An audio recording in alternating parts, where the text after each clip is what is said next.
पुण्यात नुकत्याच झालेल्या छात्रों की गुंज या कार्यक्रमात राहुल गांधींसमोर बसलेल्या तरुण मुली आपल्या आयुष्यातले प्रश्न मांडत होत्या. शिक्षण, करिअर, महिलांची सुरक्षितता, समाजाकडून येणारा दबाव आणि स्वतःच्या आयुष्याचे निर्णय स्वतःच घेण्याचं स्वातंत्र्य, हे सगळे प्रश्न या संवादाच्या केंद्रस्थानी होते. पण या कार्यक्रमात लक्ष वेधून घेणारी गोष्ट म्हणजे राहुल गांधींची भूमिका. नेहमीच्या राजकीय सभेसारखं मोठं भाषण करण्यापेक्षा राहुल गांधी इथे तरुणांचं म्हणणं ऐकताना दिसले आणि कदाचित याच ठिकाणी त्यांच्या सध्याच्या राजकारणातला एक महत्वाचा बदल दिसतो.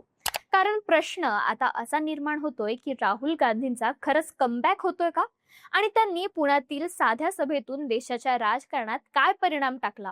चला तर मग जाणून घेऊयात आजच्या या व्हिडिओमधून. नमस्कार, मी आदिती आणि तुम्ही पाहत आहात सरळ सोपं. राहुल गांधींच्या सध्याच्या राजकारणाकडे बारकाईने पाहिलं तर गेल्या काही काळात त्यांचा लोकांशी संवाद साधण्याचा पॅटर्न बदलताना दिसतोय. पुण्यातला छात्रों की गुंज हा त्याच प्रयत्नाचा एक भाग होता. विद्यार्थ्यांशी थेट संवाद साधणं, त्यांचे प्रश्न ऐकणं आणि त्या प्रश्नांना राजकीय चर्चेच्या केंद्रस्थानी आणणं, हा त्यांच्या सध्याच्या आउटरीचचा महत्वाचा भाग बनतोय. आणि या सगळ्याची सुरुवात झाली ती राजस्थानमधील कोट्यामधून. कोटा म्हणजे लाखो विद्यार्थ्यांच्या स्वप्नांचं शहर आहे. पण त्याच विद्यार्थ्यांसमोर पेपर लीक, परीक्षांमधील अनिश्चितता, महागडं शिक्षण, कोचिंगचा वाढता खर्च आणि शिक्षण पूर्ण केल्यानंतर नोकरी मिळेल का, ही मोठी चिंता असते. राहुल गांधींनी छात्रों की गुंजच्या माध्यमातून याच प्रश्नांना हात घातला. म्हणजे मोठ्या राजकीय घोषणांपेक्षा एका विद्यार्थ्याच्या भविष्याचा प्रश्न राजकारणाच्या केंद्रस्थानी आणण्याचा प्रयत्न त्यांनी केला.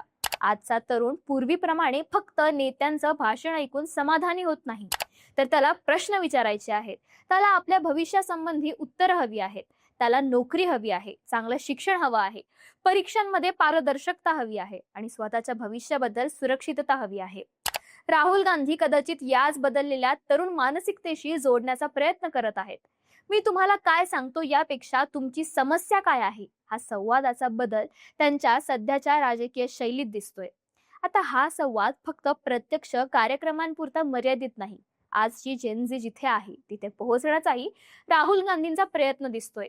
इंस्टाग्रामवर देखील आस्क मी एनिथिंग अशा सारख्या संवादांच्या माध्यमातून तरुणांना थेट प्रश्न विचारण्याची संधी देण्यात आली.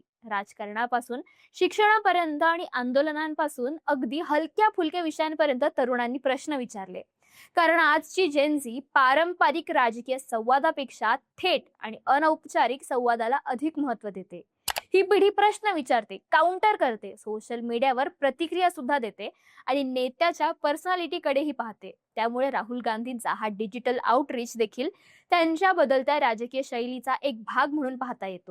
पुण्यातील कार्यक्रमातही हाच पॅटर्न पुढे आलेला दिसतो. इथे राहुल गांधींनी फक्त तरुण महिलांसाठी भाषण केले नाही, तर त्यांना बोलण्याची संधी सुद्धा दिली. त्यांच्या शिक्षणापासून करिअरपर्यंत, सुरक्षिततेपासून सामाजिक दबावापर्यंत अनेक प्रश्नांवर चर्चा होते. त्यामुळे हा कार्यक्रम फक्त एक राजकीय इव्हेंट न राहता तरुणांच्या अनुभवांची जोडण्याचा प्रयत्न बनला. आणि राजकीय दृष्टिकोनातून पाहिलं तर हा एक महत्वाचा मतदार वर्ग आहे. कारण तरुण महिला, विद्यार्थी आणि जेनझी हे येणाऱ्या काळात राजकारणाच्या दिशेला प्रभावित करणारे मोठे समूह आहेत. तर दुसरीकडेच भाजप या मोहिमेकडे केवळ एक PR स्टंट आणि इमेज मेकओव्हर म्हणून पाहत आहे. महाराष्ट्राचे मुख्यमंत्री देवेंद्र फडणवीस यांनी या कार्यक्रमावर थेट टीका करत आरोप केला की या कार्यक्रमासाठी काँग्रेस नेत्यांच्या शिक्षण संस्थांमधील निवडक विद्यार्थ्यांनाच बोलवण्यात आलं होतं. तर भाजप प्रवक्ते केशव उपाध्ये यांनी या संवाद कार्यक्रमाला पॉलिटिकल कॉमेडी शो असं संबोधलंय.